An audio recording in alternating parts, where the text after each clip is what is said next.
warahmatullahi wabarakatuh. Salam Kukar Pintar. Apa kabarnya anak-anak hari ini?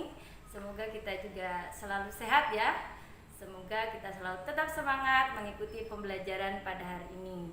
Pada hari ini ketemu lagi sama Ibu Nur Apni Herniwati akan menyampaikan mata pelajaran IPA kelas 9 semester ganjil, masih bab 2 yaitu sistem perkembangbiakan pada tumbuhan dan hewan. Pada pertemuan kedua kali ini, submateri kita yaitu perkembangbiakan pada tumbuhan Angiospermae secara generatif. Adapun bahan ajar yang masih menjadi pendukung kita pada hari ini adalah buku IPA kelas 9 semester ganjil revisi 2018 penerbit dari Kementerian Pendidikan dan Kebudayaan. Tujuan pembelajaran kita pada hari ini diharapkan peserta didik mampu menjelaskan perbedaan reproduksi seksual dan reproduksi aseksual pada tumbuhan. Yang kedua, peserta didik diharapkan mampu mengidentifikasi alat reproduksi seksual pada tumbuhan. Baik anak-anak, untuk memahami sebagai tahap awal, kita perhatikan tayangan gambar berikut ini.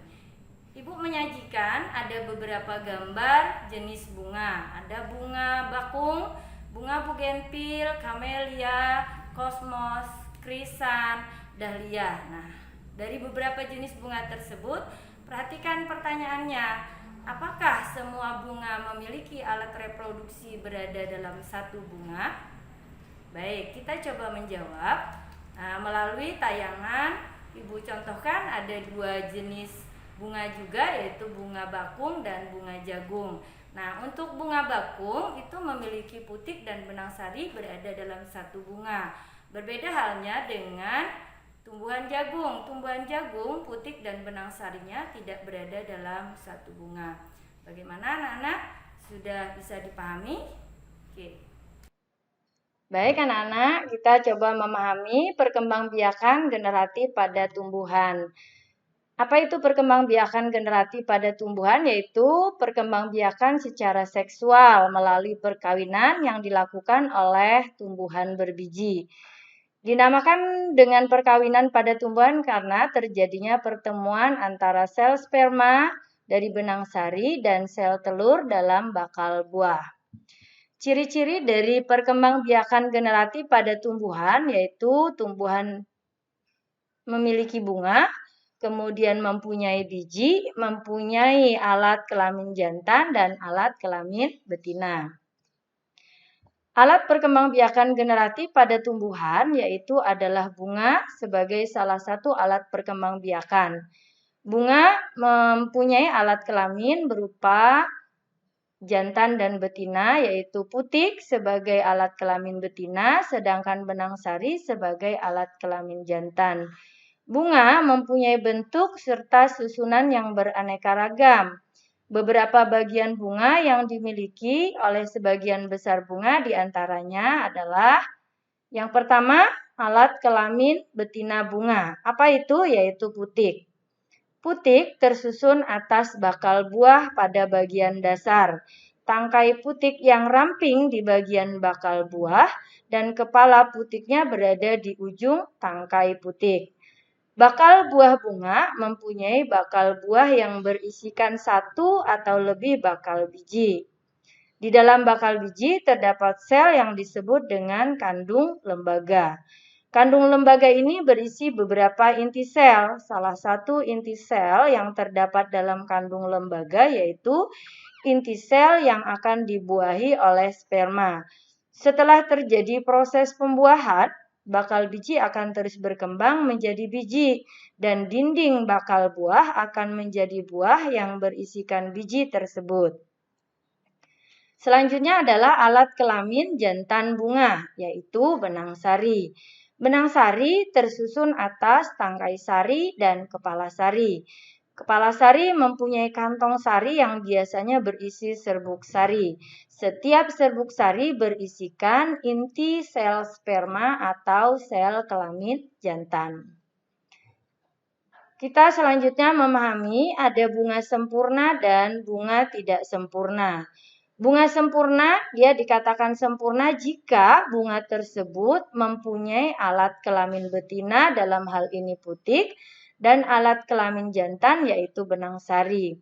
Bunga tidak sempurna atau dikatakan tidak sempurna jika bunga itu hanya memiliki salah satu alat kelamin saja, mungkin hanya punya putik atau benang sari saja. Apabila bunga jantan dan bunga betina berada dalam satu pohon atau sebuah pohon, itu disebut dengan monoesis atau tumbuhan berumah satu. Sedangkan jika bunga jantan dan bunga betina berada di pohon yang berbeda, disebut dengan diesis atau tumbuhan berumah dua. Kemudian kita pahami ada bunga lengkap dan bunga tidak lengkap. Bunga dikatakan lengkap jika memiliki seluruh kelengkapan bunga, mulai dari kelopak, mahkota, benang sari, dan putik. Contohnya bunga mawar, bunga sepatu, melati, dan bunga tembakau. Bunga dikatakan bunga tidak lengkap jika tidak memiliki salah satu dari beberapa bagian bunga tersebut.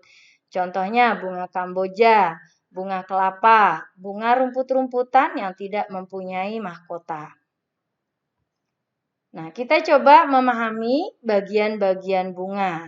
Oke, yang pertama itu adalah kepala putik. Yang kedua, tangkai putik. Yang ketiga, bakal buah. Selanjutnya ada bakal biji, kemudian ada kepala sari, ada tangkai sari, ada mahkota, ada kelopak, dan tangkai bunga. Nah, itulah bagian-bagian bunga lengkap. Kalau bunga lengkap pasti dikatakan bunga sempurna, tapi kalau bunga sempurna belum tentu bunga lengkap. Baik, fungsi bagian bunga.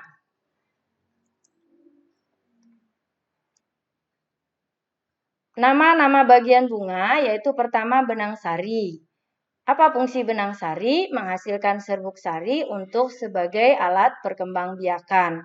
Yang kedua, putik. Putik terdapat ovum atau sel telur dan bakal biji untuk perkembangbiakan. Yang ketiga adalah mahkota. Mahkota bunga itu bertindak atau berfungsi sebagai perhiasan bunga dengan tujuan untuk menarik perhatian serangga atau hewan lain. Keempat, kelopak bunga, pelindung mahkota bunga ketika bunga masih kuncup. Makanya umumnya kelopak bunga itu cenderung berwarna hijau. Yang kelima, tangkai bunga itu adalah penopang bunga dan penghubung antara bunga dengan tanaman. Perhatikan LKPD berikut ini, ya. Diharapkan kalian melalui tayangan atau materi yang Ibu sampaikan tadi berlatih melalui kegiatan LKPD berikut ini. Lengkapi bagian-bagian bunga di samping. Kemudian lengkapi juga tabel berikut mengenai fungsi daripada bagian-bagian bunga. Kemudian jawab beberapa pertanyaan di bawahnya, yaitu melengkapi tabel, kemudian bagian bunga manakah yang digunakan sebagai alat reproduksi atau untuk reproduksi. Yang ketiga, bagaimana hubungan antara buah dengan bunga? Mengapa ada tumbuhan yang berbunga tetapi tidak dapat menghasilkan buah? Nah, berikut ada peta pikiran atau peta konsep, silahkan dilengkapi supaya lebih memperkuat pemahaman kalian terhadap materi yang barusan. Oke, baik anak-anak, bagaimana dengan paparan Ibu hari ini? Semoga bisa dipahami ya. Sebelum Ibu menutup kegiatan pembelajaran pada hari ini, mari kita simpulkan apa yang sudah kita pelajari. Yang pertama adalah perkembangbiakan generatif. Apa itu perkembangbiakan generatif? Yaitu perkembangbiakan yang didahului dengan peristiwa peleburan sel kelamin jantan dan sel kelamin betina. Perkembangbiakan generatif biasanya terjadi pada tumbuhan biji. Kenapa? Karena umumnya pada tumbuhan biji itu memiliki bunga. Dan di bunga itulah terdapat alat perkembangbiakan, yaitu putik sebagai alat kelamin betina dan benang sari sebagai alat kelamin jantan. Kita juga tadi belajar jenis-jenis atau macam-macam bunga, berdasarkan kelengkapan atau kesempurnaan alat kelamin yang dimiliki, sehingga ada bunga sempurna, bunga tidak sempurna, bunga lengkap, bunga tidak lengkap. Tadi kita juga belajar bagian-bagian bunga, mulai dari putik yang terdiri dari tangkai putik, kepala putik, kemudian benang sari yang terdiri dari kepala sari, tangkai sari, ada serbuk sari, kemudian ada mahkota, ada kelopak, ada tangkai bunga. Bagaimana? Semoga bisa dipahami ya. Bagaimana perasaannya belajar hari ini? Semoga bisa menyenangkan dan apa yang Ibu sampaikan selalu membawa kebermanfaatan. Baiklah anak-anak, kita akhiri pembelajaran pada hari ini. Jangan lupa akan ketemu lagi pada pertemuan berikutnya, yaitu materi penyerbukan, pembuahan, dan penyebaran biji. Ibu akhiri. Wassalamualaikum warahmatullahi wabarakatuh. Salam Ukar Pintar. Ibu ucapkan terima kasih.